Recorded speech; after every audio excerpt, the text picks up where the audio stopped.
Saudações, nobres ouvintes do podcast Sem Esperança. Eu já falei do estoicismo e o fato dele estar demodé, digamos assim.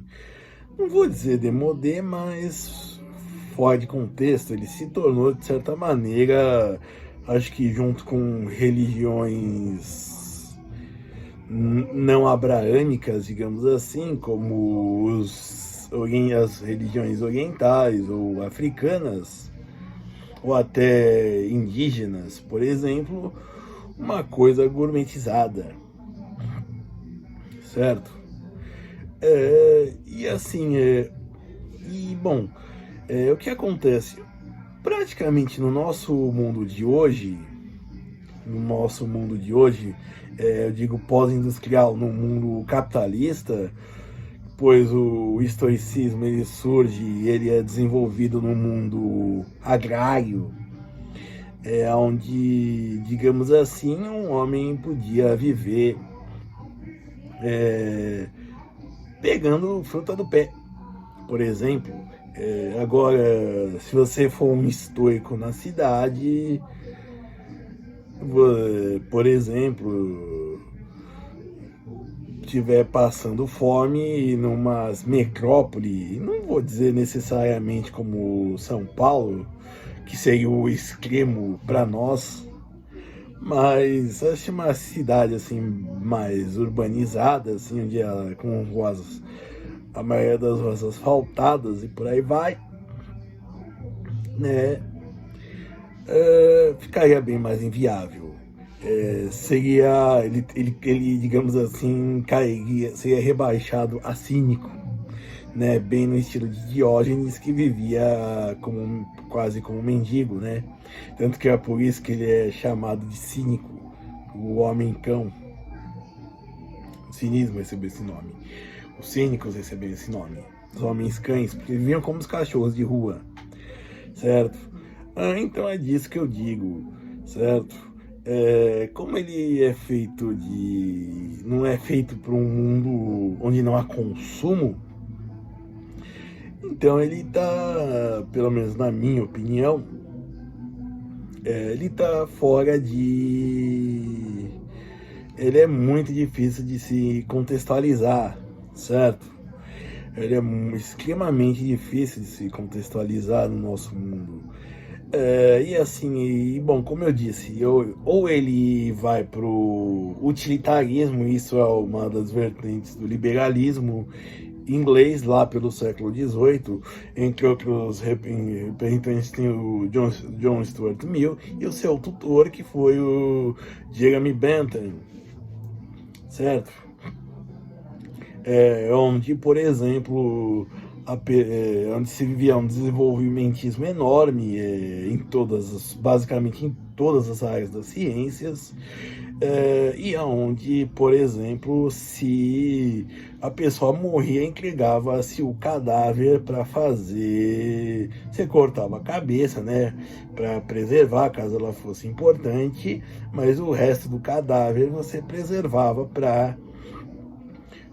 doava para alunos de estudar em medicina, certo? Você doava o corpo, por exemplo. Que mais? E aí já estaria mais enquadrado assim dentro de uma sociedade como a nossa, que precisa de consumo, replicar, de desenvolvimento e por aí vai, certo? E no cinismo já vai pelo contrário. Apesar de em si não ter nada a ver,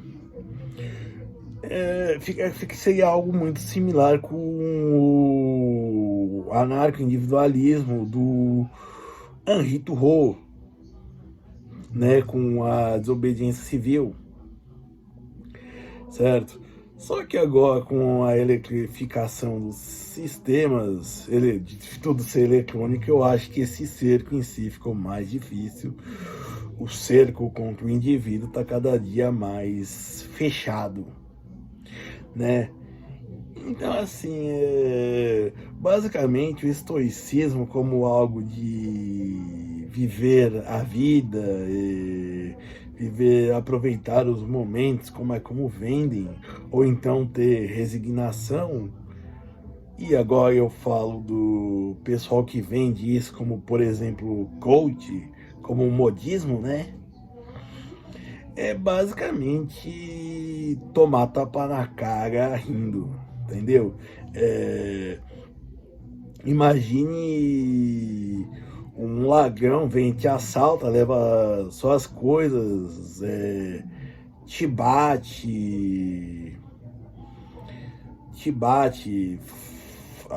te ameaça de morte, por aí vai, e você fica lá calmo, você se mantém calmo, mas por dentro você não tá calmo, entendeu?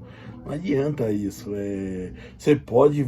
Não adianta você dizer ser estoico, assim, manter o senho sério, parado, fazer o poker face. E quando você estiver prestando depoimento numa delegacia, por exemplo, por causa do assalto, entendeu? Isso daí não vai te adiantar em nada. E eu não estou dizendo que isso seja uma questão digamos assim, resiliência. Não, desculpe, se você foi vítima de uma violência e você tem alguém a recorrer, você deve recorrer mesmo que desesperadamente, certo? E no caso da polícia, mesmo que eles não prendam ninguém, não recuperem seus bens, é só que encaminhe para uma unidade de saúde, caso você tenha quebrado, caso os bandidos tenham te batido e quebrado alguma coisa no seu corpo. É, assim, eles estão lá para te acolher, e sim, e também nas unidades de saúde, e assim, é um lugar para você, assim, chorar, digamos assim, se descabelar, entendeu? Por isso que assim, isso daí, esse estoicismo, modinha principalmente, e o pessoal lê Marco Aurélio e tudo mais. Pois Marco Aurélio era o homem mais poderoso do mundo, e mesmo assim no tempo dele. E mesmo assim, houve exemplos melhores, como o Diocleciano. Diocleciano, reza a lenda, que ele abdicou do império depois de pacificar ele, reorganizar a administração, ele abdicou do império e assim o Senado chamou-o de volta e ele mandou um emissário. Os senadores mandaram um emissário para ele e ele disse: se vocês vissem as alfaces que eu cultivei aqui, vocês não me chamariam para o Senado. Entendeu? E isso não é ser estoico, isso daí é simplesmente se dedicar a fazer algo bem feito, entendeu?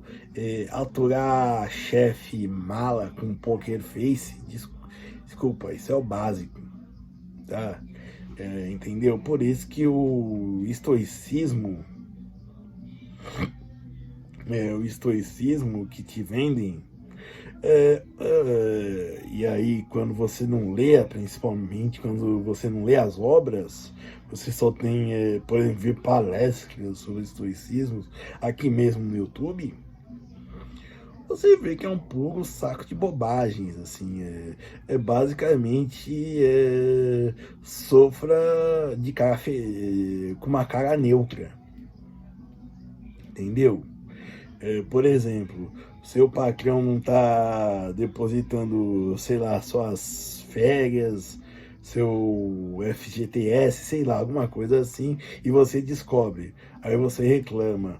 Aí, assim, você sabe que tem a fraude, mas não tem dificuldade para provar. Às vezes seus ganhos são altos demais para acessar a justiça comum e baixas demais para contratar um advogado, por exemplo. E aí, você fica como? Age historicamente? E, certo? Então, assim, é por isso que eu digo que, assim, ou você vai ter que correr ou pro cinismo ou pro utilitarismo. Você vai ter pensar tudo numa coisa, numa função de uma utilidade, certo? Numa maximização do bem comum. Isso é num ambiente coletivo, já urbano, certo? Isso eu tô dizendo se você quiser, digamos assim, viver um estoicismo. E se você quiser viver para si, procure saber, por exemplo, sobre o cinismo, os cínicos, em especial Diógenes de Sinope, mas existe entre outros. E até, se não me engano, o Diógenes foi um dos professores, o tutor, na verdade, de um dos primeiros cínicos. Mas, assim, ele era também o caso extremo, certo? Bom, então, assim, certo? E desculpe, assim, se você acredita nisso, mas, assim, estoicismo, esse negócio de, se você for, por exemplo, assim, eu vejo isso muito com gente que se diz, quer bancar o machão, né, masculinista, assim, né, de ser estoico, tomar banho gelado, é besteira, é uma maravilha tomar um banho quente, fazer musculação, tudo isso é uma besteira. O que adianta você fazer musculação? Faça Muay Thai. Você mexe muito mais o corpo, você trabalha mais o corpo, faz natação também. Tá certo que é difícil achar uma academia como chama? Com piscina, mas faça algo, sabe? Esse negócio de muscular, é claro que é importante conhecer o corpo, cuidar do corpo, mas assim, isso daí, assim, de ficar tomando tapa na cara, sofrendo ultrajes com a poker face, com uma feição neutra, ficar, digamos assim, se você for uma pessoa excessivamente catártica, digamos assim, uma pessoa que deixa as emoções rolarem à solta, eu garanto que isso não vai adiantar de nada, assim, toda essa leitura. Você vai ler e vai esquecer, entendeu? E assim, e também nem posso eu entrar em detalhes, porque assim, em exemplos, porque senão eu vou ficar, como se diz, me alongando aqui, certo? Então, basicamente, só reforçando a ideia. E eu digo isso também, porque eu reforço a ideia? Porque, assim, por exemplo, alguém fica citando, eu não lembro, o livro até do Imperador Marco Aurélio, acho que é Citações, e assim, porque são aforismos, é uma coisa pouca. É tipo com uma pouca coisa para se ler, é tipo como se você lesse, imprimisse um Twitter de alguém que só escreve, por exemplo, e lesse aquilo, certo? Também é algo assim de se nivelar por baixo, certo? Digo isso porque é o seguinte, só voltando, enquanto os utilitaristas eles estão jogando, digamos assim, no sistema, que é o que é uma sociedade capitalista, de consumo industrializado, pipipipopopó, os cínicos, os cínicos não, eles fogem do sistema, eles criam seu sistema até de vida. E os estoicos o quê? Eles vivem sua vida, ficam sofrendo, mas sem tentar expressar a emoção. Como se isso fosse algo para ser admirado, ou se ele fosse exemplo para alguém. Obrigado.